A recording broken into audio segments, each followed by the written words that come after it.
Are you tired of your currency stash tab looking like this? Do you want your currency stash tab to look more like this? Then it is probably time for you to find some magic. With the magic find, Triple Totem Templar. Triple totems, you might say? But I don't want to use Soul Mantle. Well, you don't have to. Thanks to the newly buffed Searing Bond, you can summon an additional totem to use with your classic dual flame totems.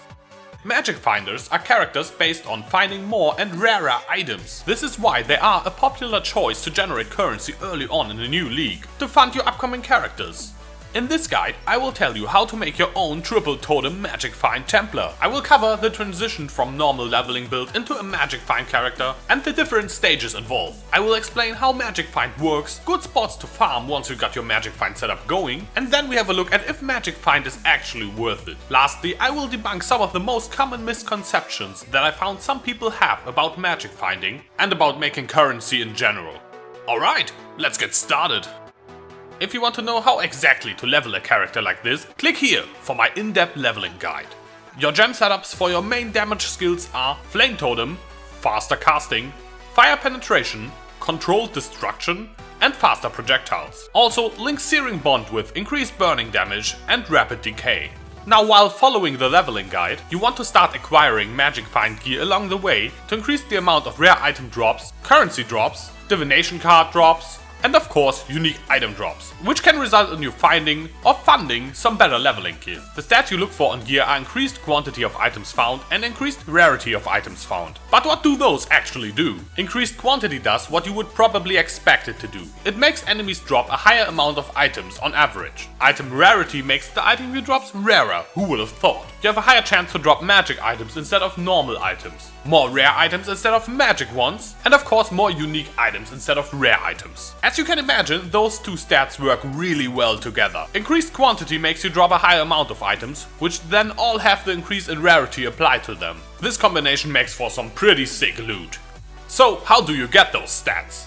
The first items I looked out for, and which are usually quite cheap, are the Sodom's Touch gloves and the Wheel of the Storm Sail shield. Also, you should try to use gold rings and a gold amulet, or if you are playing Talisman League, a spine-fused talisman works as well. I also recommend a Flask of Warding to cover the downside of the shield. As you get more and more resistances on the passive tree with increased levels, you can focus more and more on getting rarity and quantity on your gear. Try to get a rare helmet with as much life and rarity as you can find. The same is true for a pair of rare boots, but also try to get some movement speed here. As belt I use Perundus Blazon for some extra quantity.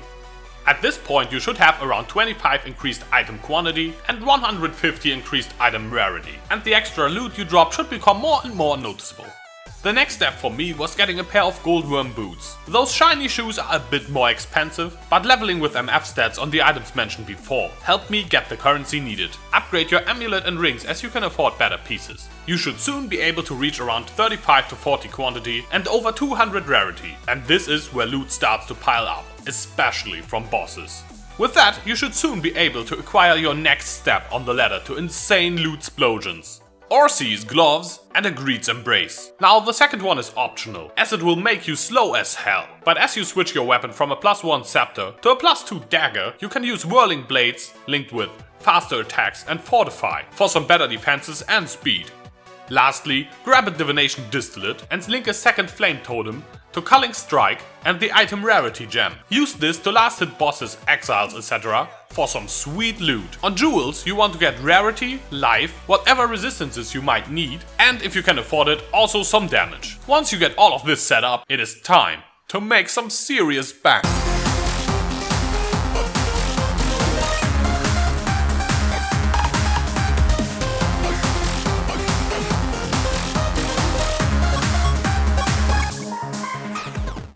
Some good spots to farm once you get your Magic Find setup going are Piety and Dominus in Act 3, as well as Voll in Act 4. The Piety fight is not very difficult, the runs are decently quick, and she drops a lot of loot. The Dominus fight is a little bit more risky, and he takes a little bit longer to get to and kill, but the loot is fantastic. Now Voll runs are the fastest of the three. He's very low risk, as he is very slow, he drops decent loot, but the zone also gives you the best experience overall. So, surprise surprise! Dried Lake wins, but mostly because it is also fast leveling while farming a boss. For loot alone I would recommend Piety or Dominus still.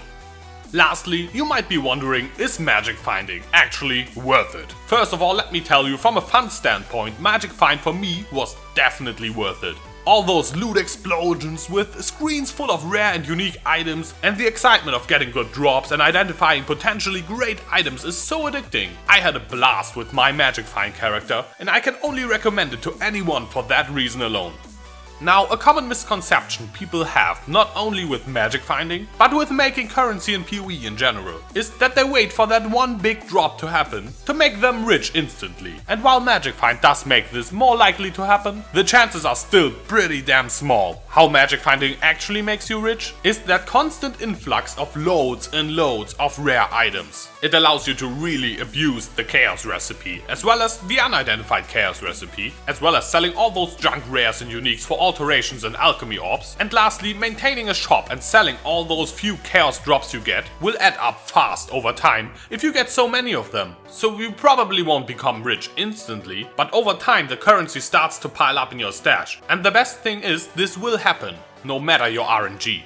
Overall, I would say if you're not someone who's good at racing or climbing the ladder or leveling fast and usually not very rich, magic finding is a great way to make currency and start getting into the habit of selling items and maintaining a shop, as that is literally all your character is good at. You won't clear fast, you won't level fast, but you will drop a ton of rare items, so you better make use of them.